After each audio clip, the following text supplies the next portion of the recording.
Hello everyone and welcome back to the Common Sense Crypto channel. As with you always, this is Rich doing another video today on XRP. So I hope you're all having a wonderful day today wherever you are in this great world. We're gonna talk about XRP. And some of you asked me why RLUSD is not on Coinbase yet. Ripple stablecoin exec outlines next step for listing RLUSD on additional exchanges, including US-based Coinbase. So like I told people multiple times, nothing happens overnight. It takes time. RLUSD is going to be listed everywhere. It's going to gain a lot of momentum all throughout 2025. And as that momentum grows, it's even going to boost the price of XRP along the way. But it is coming to Coinbase as well. We're going to see it listed everywhere over time. I just wanted to answer that question. Today, the U.S. House Financial Service Committee declared they will create a regulatory framework for digital assets that will protect investors and consumers while keeping innovation in America. So it looks like we are going to get a clear path forward for crypto very soon. Like I said in previous videos, I just want them to keep the retail investor in mind when they're creating crypto regulations. I don't want to have to go through an accredited investor to buy crypto in the future. We don't need a middleman. We've been buying our own crypto for years. The U.S. House Financial Service Committee so far has been great for crypto. Remember how they went after Gensler and they were talking about Warren, how she's keeping innovation out of the United States? I think they're going to do a good job with crypto regulations as well. I'll keep you up to date on what happens there. Breaking. Michael S. Barr, former Ripple advisor and Fed vice chair for supervision, has resigned. I remember when he first came on board at the Fed, people said, this is so freaking bullish. This is going to be great for XRP.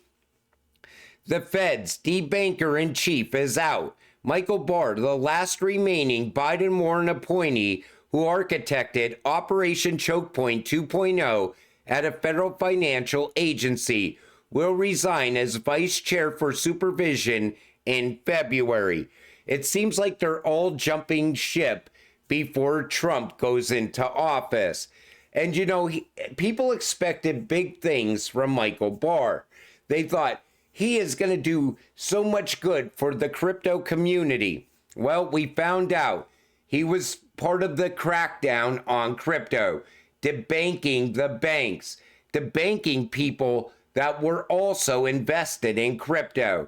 He has done nothing good for retail investors. He has done nothing good for crypto at all. Why Ripple snubbed Flare to partner with Chainlink for RLUSD? I see a lot of talk about this right now.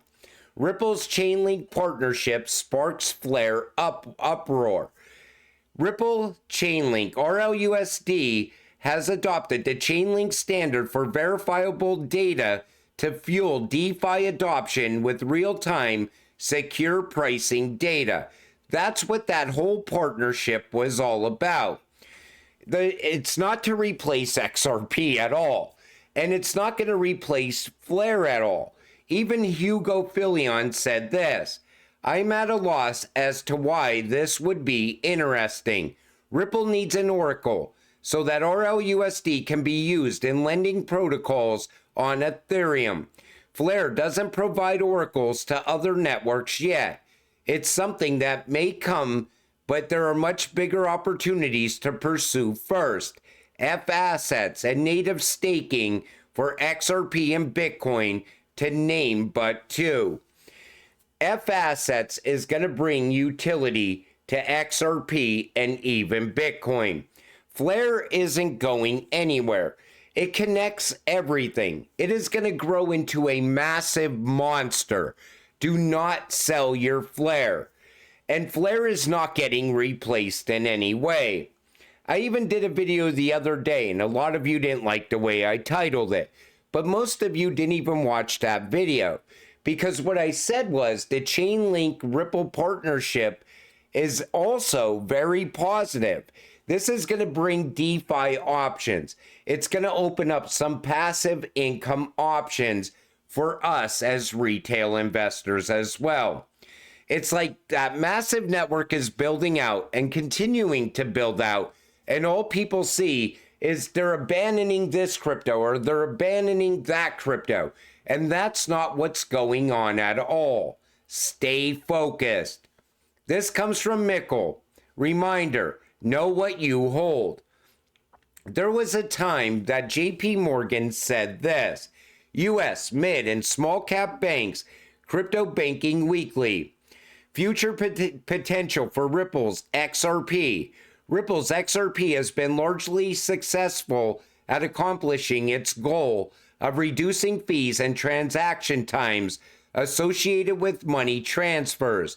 If the company is able to win the SEC lawsuit and trading resumes on major cryptocurrency exchanges like Coinbase, XRP is poised for significant adoption.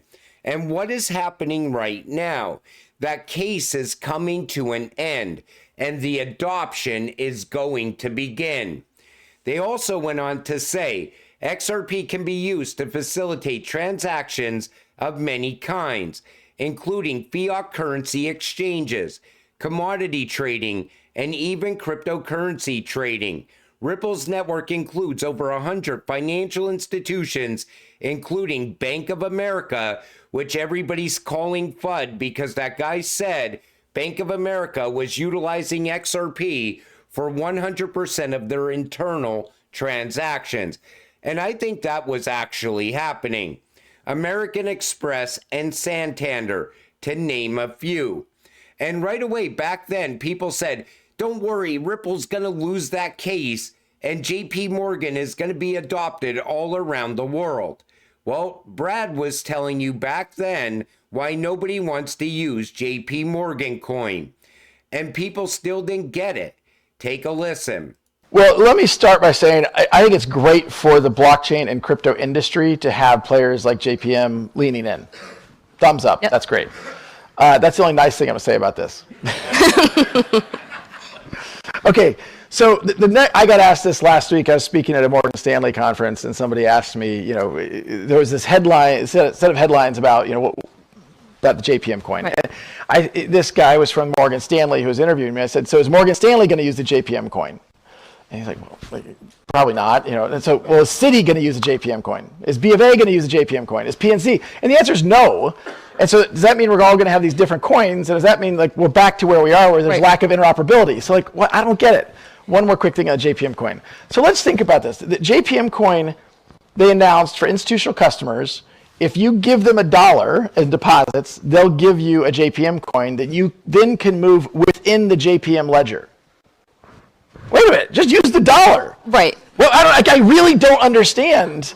If you're just moving it within the JPM ledger, and it has to be dollar to dollar, a one-to-one backing, it honestly doesn't actually, I don't understand what problem that solves. Now, back then, people said that JP Morgan coin was going to replace XRP. And Brad told you why no one's going to use JP Morgan coin. Nobody but JP Morgan.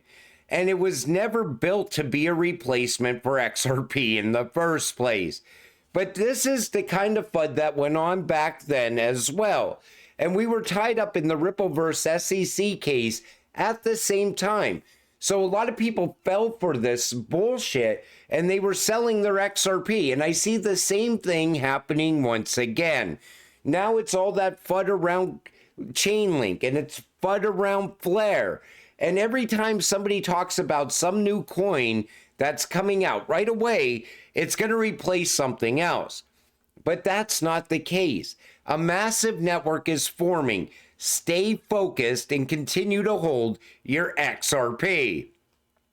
Ripple's XRP fuels AI-powered tools on-chain AI platform, Atua AI, and it aims to streamline cross-border transactions. Atua AI is next-generation on-chain AI platform designed to empower decentralized enterprises with cutting-edge AI-driven tools. And you know, I said it multiple times. The new financial system, you're not going to have humans controlling that system. It's going to be way too complex. And they want everything to be automated and running in real time. AI is going to play a very big role inside the new financial system. That's where I see the fourth and fifth industrial revolution colliding together the most. That's how you're going to see AI and blockchain playing together inside of that new financial system. And like I always told you, invest in well-rounded cryptocurrencies. This way you don't have to diversify so much.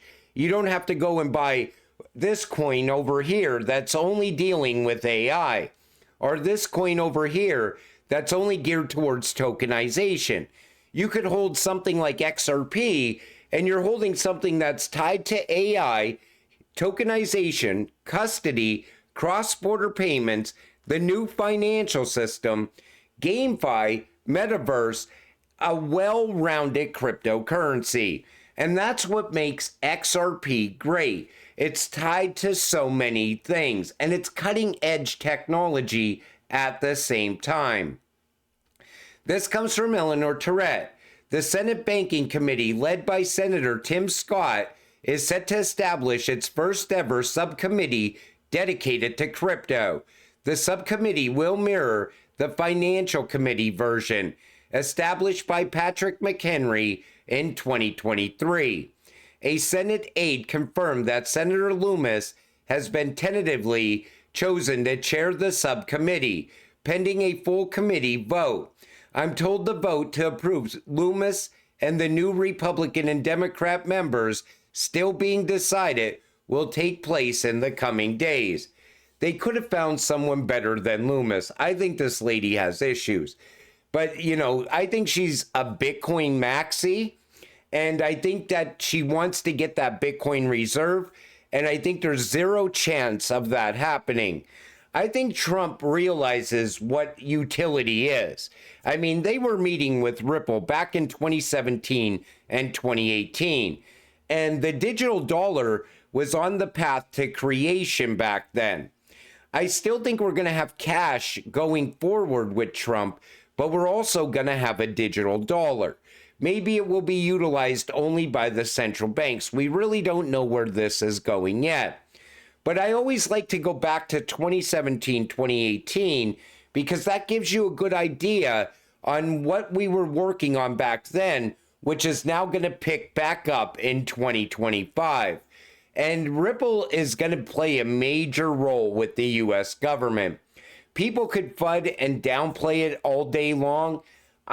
Ripple met with Trump back in the summer, and that happened for a reason. And I'm sure that they did pay to have dinner with Trump. I'll talk more about that in another video. But it's because they are discussing the future of the United States. Where do we go towards innovation? What can strengthen the U.S. dollar? What can put the U.S. on top as a major crypto hub going forward? That's most likely the things that they are talking about. Because Trump is so pro-America, pro-U.S. dollar, he's going to go with whatever strengthens the dollar. That Bitcoin reserve, that only benefits Bitcoin maxis and bag holders. It doesn't benefit all of the American people. Most of the American people could care less about crypto. They see it as monopoly money. A lot of them don't even know what Bitcoin is. They also don't know what XRP is. But if XRP can strengthen the economy and strengthen the US dollar, it benefits every single American. And that's why I think Trump will push ahead with Ripple and XRP. I still think he's going to abandon that whole idea of a Bitcoin reserve, because it was great when you're running for the president. and you want to get the crypto vote. But when you become the president, I'm sure a lot of people in Congress, even pro-crypto people in Congress, will not agree on a Bitcoin reserve. It's people like Loomis that want that because she's a Bitcoin maxi. And I'm still expecting big things throughout the rest of the year. But until it all happens, stay patient, stay positive, and let's get rich together. With that said, I'm going to wrap up this video. I want to thank you all for watching. I appreciate all of you. I'll see you in the next one. Have a great night.